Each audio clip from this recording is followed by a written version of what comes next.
Y ahora, el editorial con Glatzer Tuesta.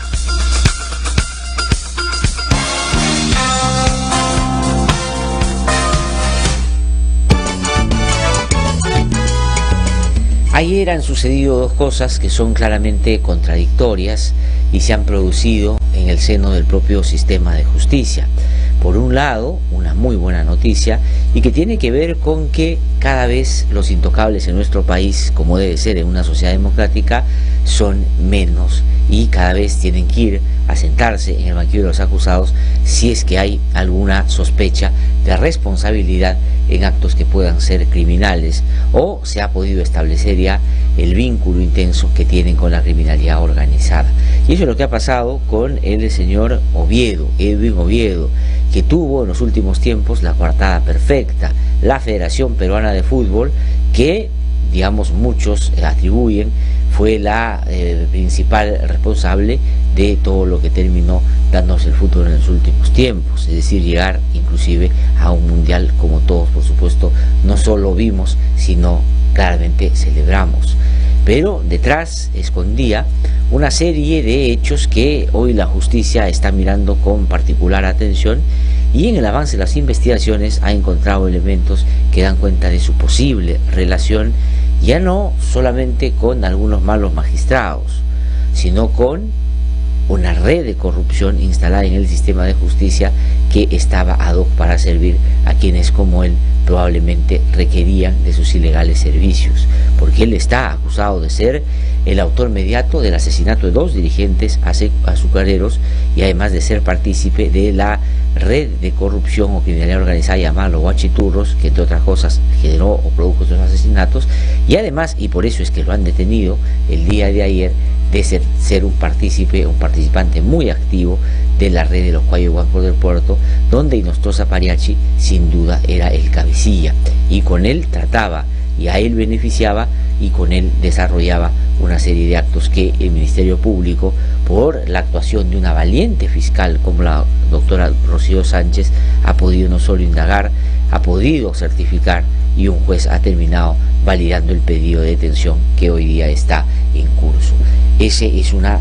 hecho importante, es una buena noticia y ojalá eso termine como corresponde, esclareciendo los hechos de manera pormenorizada y determinando, porque las responsabilidades son en materia penal individuales, pues determinar la que tuvo este señor y hacer con él lo que corresponde en una sociedad que respete el debido proceso, pero que sanciona con severidad a quienes actúan por fuera de la ley. Esa es la buena noticia. Pero la noticia no muy buena o mala, para decirlo en términos correctos, es lo que ha pasado en la Corte Suprema. El día de ayer se ha elegido al nuevo presidente del Poder Judicial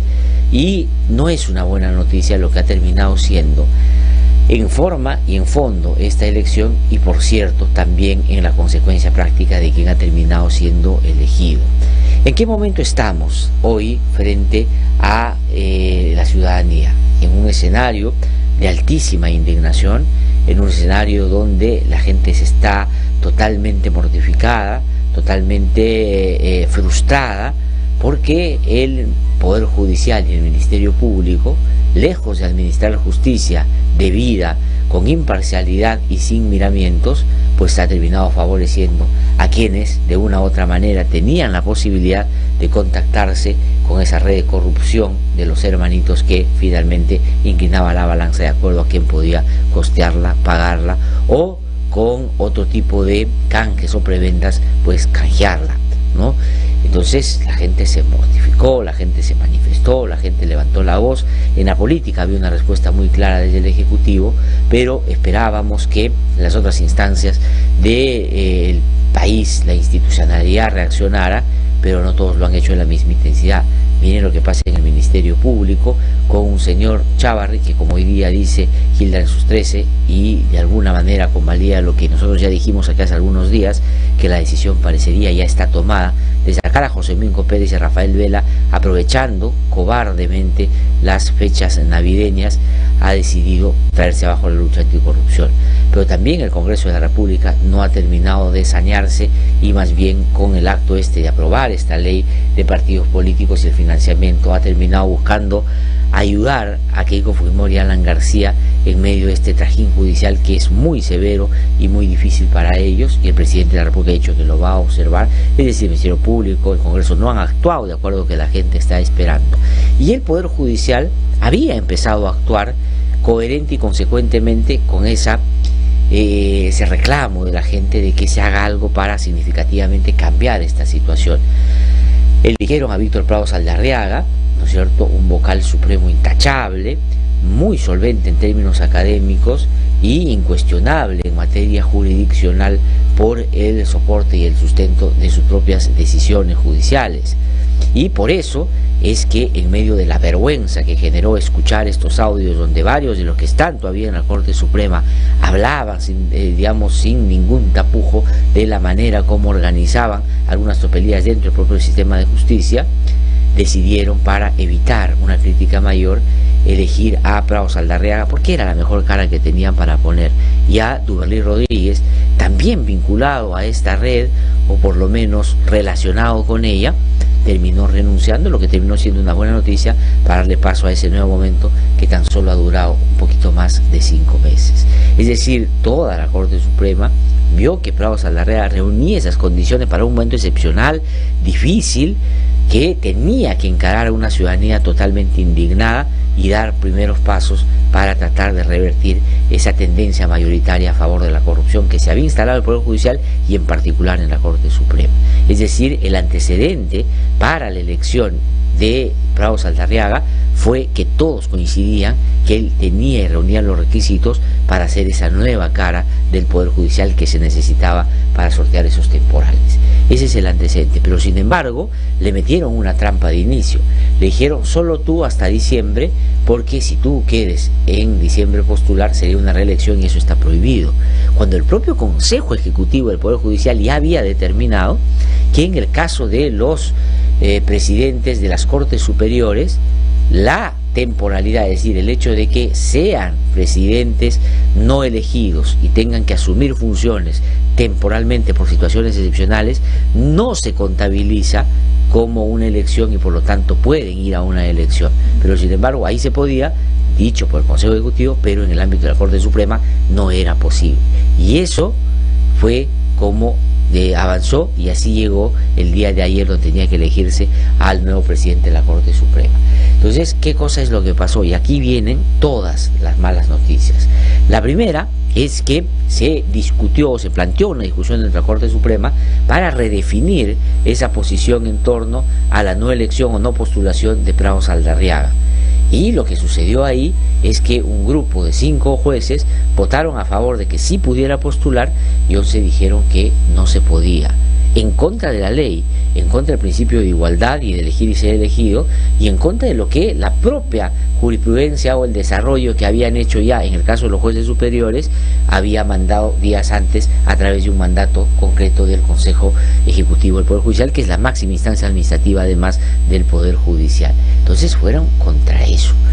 y después de que se definió eso de manera ilegal desde mi modesto punto de vista, ¿qué cosa es lo que se pasó? Se habilitó la discusión sobre cómo iba a procederse la elección. Pero me quedo ahí en un paréntesis sobre ese primer punto, que ya es sumamente cuestionable porque impidieron a alguien que legalmente estaba habilitado. No hay ningún impedimento expreso para que hayan arbitrariamente decidido de esa forma en la Corte Suprema. Esto además porque había no solo que ver un acuerdo que se había podido tomar entre ellos, sino lo que la ciudadanía estaba esperando, en tanto las señales que se habían dado hasta ahora eran importantes, pero eran tremendamente insuficientes para un problema mayor del que hemos podido, por cierto, apreciar en una de sus expresiones, que es el funcionamiento de redes criminales dentro del sistema de justicia para favorecer con impunidad a determinados otros sectores. Pero qué cosa es lo que terminó concluyendo, y me quedo ahí en ese primer punto para regresar o poner uno que me parece es más bien previo,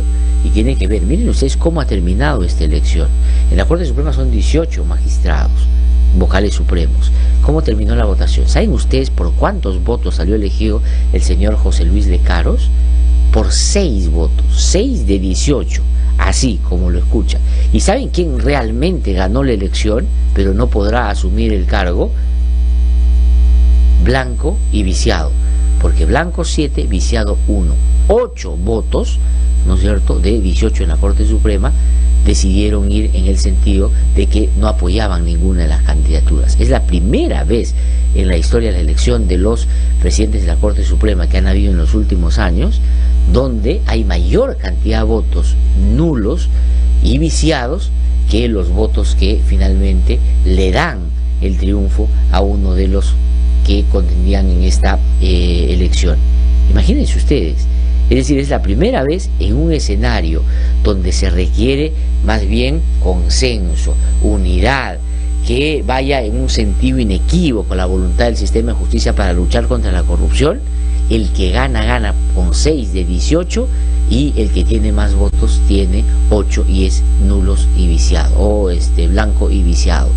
Eso realmente ya en sí mismo es un dato dramático y da cuenta que la Corte Suprema no está sintonizando con el ánimo ciudadano de cambios urgentes en el Poder Judicial para combatir esta lacra de la corrupción que lamentablemente sigue todavía instalada en el propio seno de la Corte Suprema, porque hay personajes que han estado ayer sentados votando en esa elección y además han sido determinantes para la elección de José Luis Lecaros, que están hoy día investigados por ser parte de los cuellos blancos del puerto, es decir, una organización criminal que se dedicaba a un delivery de justicia e impunidad, ¿no?, a favor de quienes, por cierto, la podían pagar o la podían canjear con favores. Eso es lo que ha sucedido. Ya ese primer dato de que haya más votos en blanco y viciado que los que terminan eligiendo en un momento excepcional al presidente de la Corte Suprema debería llamarnos a la preocupación, sino desde mi punto de vista claramente a la sospecha. Pero regreso al punto que ya había desarrollado. No se permitió que Prado Saldarriaga pudiera postular y se dijo que como se había acordado eso, ese acuerdo está por encima de la Constitución, está por encima de otros acuerdos que ha tomado el Consejo Ejecutivo y está por encima del sentido común, porque ellos parece mayoritariamente, o ya haciendo la contabilidad, se habían dado cuenta que podría Prado haber ganado esa elección y finalmente terminaron anulando esa posibilidad. Entonces no se permitió que esto sucediera. Pero además ahí viene otro llamado de atención, ya no solo, y ustedes van a en un ratito escuchar los nombres de quienes votaron por el señor Lecaros, sino quienes en el marco de, por supuesto, uno puede decir que su molestia y su indignación y su disconformidad con lo que había pasado en el primer punto, es decir, cuando no permitieron que Prado Saldarriaga pudiera competir en igualdad de condiciones que los otros, en contra de un derecho o derechos fundamentales, pues la indignación los llevó a un acto que terminó siendo contraproducente y claramente torpe, porque terminó esto beneficiando la elección de quien hoy es presidente del Poder Judicial, porque quienes dijeron todo o nada a que Prado postule, decidieron votar en blanco y otra persona votar viciado. ¿Y qué cosa significó eso en términos concretos? Que dentro de los contrincantes se le restara votos a quien estaba compitiendo con Lecaros, que en ese momento ya se veía cómo se iban configurando las personas detrás de cada otro postulante, quienes finalmente iban a determinar la suerte de la Corte Suprema para los próximos 2 años. Y eso efectivamente pasó. Al votar en blanco o viciado, sacaron esos votos, pasaron a una segunda vuelta, Lecaros sacó los 6 votos y la señora Elvia Barrios sacó tan solo 5. Es decir, por un voto terminó ganando la elección. Entonces esa actitud, claro que al comienzo uno puede decir respetable, principista, de decir que tiene que postular porque no hay nada expreso que lo prohíba, pero al no haber conseguido ese asunto, debieron hacer 2 cosas: o hacer cuestión de Estado y presentar un recurso de nulidad o plantear algo que pueda mantener todavía en stand-by esa elección, y no hacer lo que terminaron haciendo, que es votar en blanco y en viciado, lo que favorecía a que los otros se pudieran reagrupar y hacer con muy pocos votos que ganara quien consideran que es más afín seguramente a su manera de ver el Poder Judicial y de imaginar cómo debe comportarse en estos 2 próximos años. Entonces esto fue determinante, porque los que finalmente votaron por el señor Lecaros son aquellos que más bien son parte del problema y que se mantuvieron en la Corte Suprema solo porque Víctor Prado Saldarriaga no los pudo sacar, había cuenta el Congreso de la República, cómplice de la corrupción en buena medida, terminó negándole en varias oportunidades la facultad de poder suspender temporalmente a sus pares mientras hacen investigaciones tan graves por hecho que se le imputa en materia de vínculo a relación criminal o criminalidad organizada. Pero entonces, si usted ya va siguiendo la secuencia, se da cuenta que la elección no es una buena noticia. Y, digamos, como un punto adicional, si usted quiere, digamos, que se ponga algunos ejemplos al respecto y pueda quedarle más claro todavía qué cosa es lo que ha sucedido el día de ayer, revisemos quiénes terminaron votando por el señor José Luis Lecaros, que hoy día es presidente del Poder Judicial y entrará en funciones a partir del 2 de enero. En primer lugar, el señor Ángel Romero. El señor Ángel Romero estaba casi fijo como presidente del Poder Judicial, mientras Hinojosa Pariachi era su par en la Corte Suprema y le garantizaba una buena cantidad de votos para conseguir esta finalidad. Y de hecho hay audios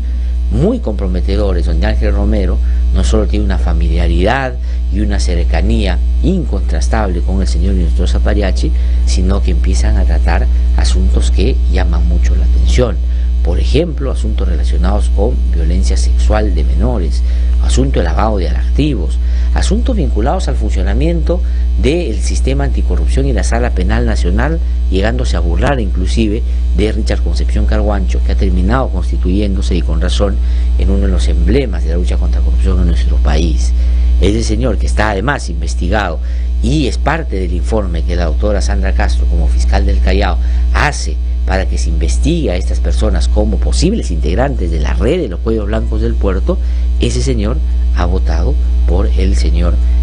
José Luis Lecaros. Y yo no estoy imputando nada al señor Romero, lo que estoy diciendo es que él en este momento está en esa situación, y esa simplemente es una descripción. Pero además también votó por el señor José Luis Lecaros Aldo Figueroa, que es una persona que aparece imputada, aparece investigada, es la palabra, por también lo mismo que el señor Romero, y además es parte de quienes junto con Hinojosa Pariachi fueron partícipes de esta casación en materia de lavado de activos, que claramente buscaba casi desaparecer el delito para con eso, digamos, no sé si era la intención, pero esa fue la consecuencia, que los lavadores de dinero pudieran argumentar aquello y con eso librarse de su responsabilidad. De hecho, Joaquín Ramírez, el mandamás de Fuerza Popular, lo hizo en el tan corto tiempo que esta casación tuvo vigencia, porque la propia Corte Suprema tuvo que revertirla, porque realmente era una brutalidad, era una barbaridad. Ese señor, junto con Ángel Romero, son 2 de los 6 votos del señor José Luis Lecaros. Pero usted sume a Ángel Romero, Aldo Figueroa y sume el de Lecaros, porque ahí ya tiene 3 de 6. Pero otra persona que votó por el señor José Luis Lecaros es Duverly Rodríguez, quien, como ustedes saben, tuvo que renunciar como presidente del Poder Judicial por aparecer también en, por decirlo menos, un relacionamiento muy familiar con el señor Hinojosa Pariachi y con su entorno más cercano, y gente muy allegada a Duverly Rodríguez, siendo probablemente parte de por lo menos algunas tratativas que pueden ser, la verdad, ilegales. También votó por José Luis Lecaros. Ya van 4 de 6. Y además votó por el señor José Luis Lecaros el señor Payona Pastrana, que es una persona muy allegada a Javier Videstein, y que, entre otras cosas, hizo un voto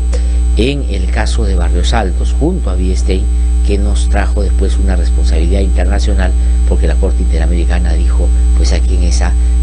sentencia que riñe con el principio de hacer justicia, que era mandato expreso en este caso, que terminó con sentencia de la Corte Interamericana. Eso es lo que ha sucedido el día de ayer, por las formas, por el fondo, por el comportamiento, por la irresponsabilidad, por la manera, la verdad, y por la indiferencia con el clima de cambio que expresa la ciudadanía en el sistema de justicia, pues es que ha terminado constituyéndose una correlación de fuerza en la Corte Suprema que no es la mejor para la lucha contra la corrupción.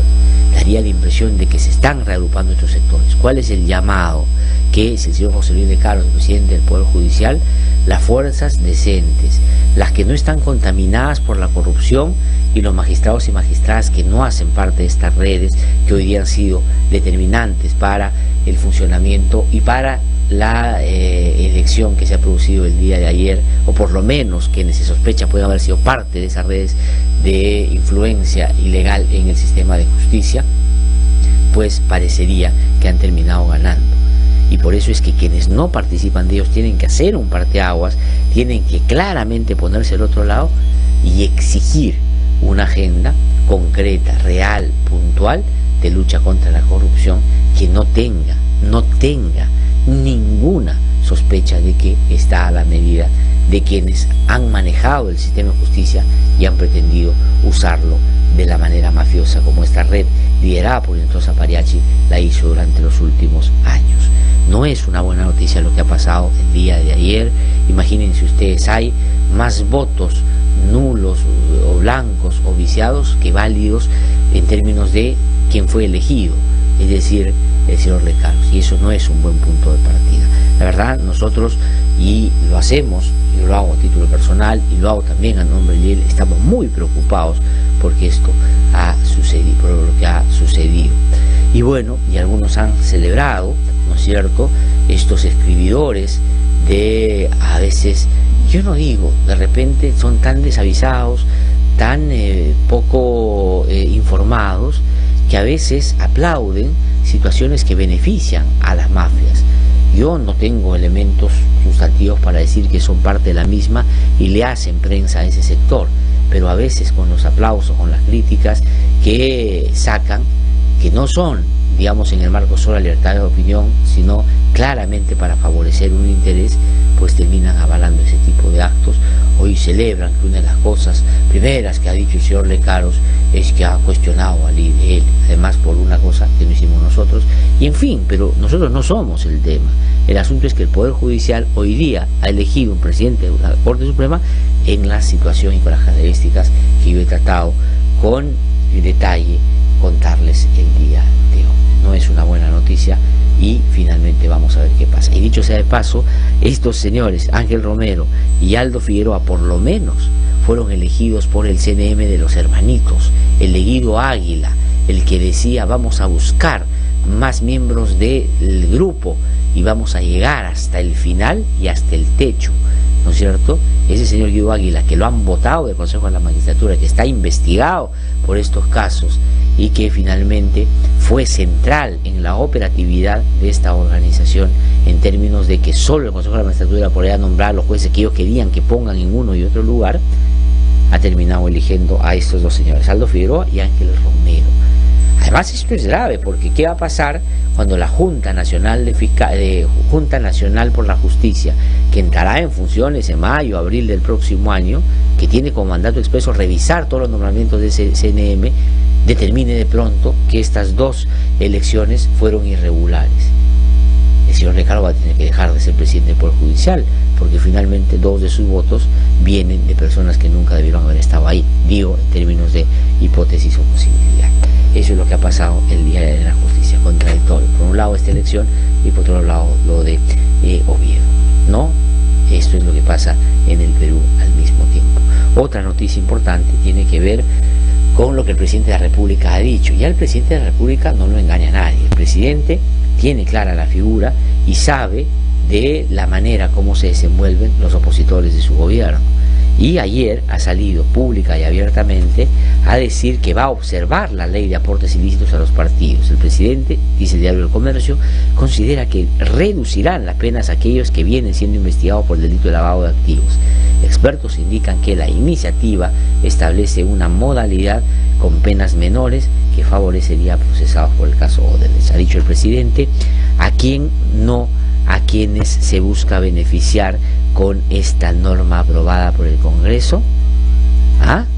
Buena pregunta el presidente, y la respuesta es la observación que le va a hacer a esta ley que ha aprobado el Congreso de la República. me dice, y sobre este dice una buena noticia, que el presidente no solo esté avisado sobre este tema, sino que tome acciones muy concretas para tratar de evitar que esto se materialice. Solamente quiero compartir con ustedes el comentario de una persona que conoce mucho el tema del lavado de activos y lo trabaja hace bastante tiempo ya, y me hace notar lo siguiente. Dice: sobre la ley de financiamiento de partidos, al rebajar los estándares para el lavado de activos, nos pone a Perú en una difícil situación internacional, pues nos encontramos en plena evaluación de la GAFILAT, que respecto a nuestro sistema legal, prevención y sanción antilavado. La consecuencia podría ser que nos pongan en una lista, no de los países que no cumplen con sus compromisos, una lista gris, que es una alerta a la comunidad internacional respecto a la fiabilidad del país para el tráfico financiero, principalmente imponiendo medidas de control y seguimiento internacional que además afectan la imagen del país, su riesgo y hasta su tasa de interés. Una muy buena anotación de una persona que conoce mucho estos casos y que está extremadamente preocupada por esto que ha hecho el Congreso de la República. No solo beneficia o puede beneficiar a quienes hoy día están imputados de lavado de activos, siendo líderes políticos de agrupaciones políticas dentro de las cuales se gestaron, se generaron y se alimentaron redes criminales, sino que además puede terminar llevándose un componente como país de compromisos internacionales y por tal ponernos en una lista gris o tal vez de otra índole. Son las 7:28 de la mañana. Voy a hacer nuestro recorrido por las regiones. Esto es posible gracias a la Red Nacional de Radio, pero antes de eso simplemente quiero mostrarles Hildebrand en sus 13, que acaba de llegar.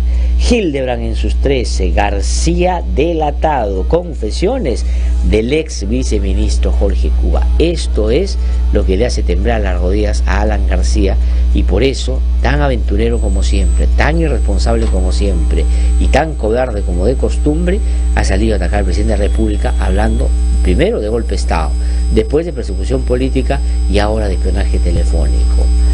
Engáñale, ya sabes a dónde, con esos cuentos, Alan García. Esto es lo que lo pone nervioso. Jorge Cuba está hablando y eso parece que Alan García lo tiene, como ustedes lo ven cada vez que sale los medios de comunicación. Pelinan las cabezas de los fiscales clave, reitera o dice Hildebrand en sus 13 lo que aquí hemos mencionado, que la decisión de sacar a José Domingo Pérez y a Rafael Vela parece que está tomada, y ese es un asunto que iría en contra del sistema de justicia y no podemos quedarnos así nomás. Hay que levantar la voz, hay que salir a protestar y hay que evitar que esta situación pase. Advertidos estamos de lo que se puede venir. Fujimorismo se parte en 3 tajadas: referendo, éxito relativo del gobierno, golpe de Estado en caretas. Esto es una pena. No tengo caretas, no me ha llegado, la tengo por acá, voy a revisarla en un ratito. Marco Sileri dice hoy día que ha renunciado a caretas, lo que no es una buena noticia. Un gran abrazo a Marco, por supuesto vamos a tratar de negar un poquito más sobre eso. Hay sobre Félix Moreno alguna nota aquí y otros temas que sería bueno ustedes puedan revisar con detalle comprando Hildebrand en sus 13. Voy a una pausa, regreso un instante y hacemos nuestro recorrido por las regiones gracias a la Red Nacional.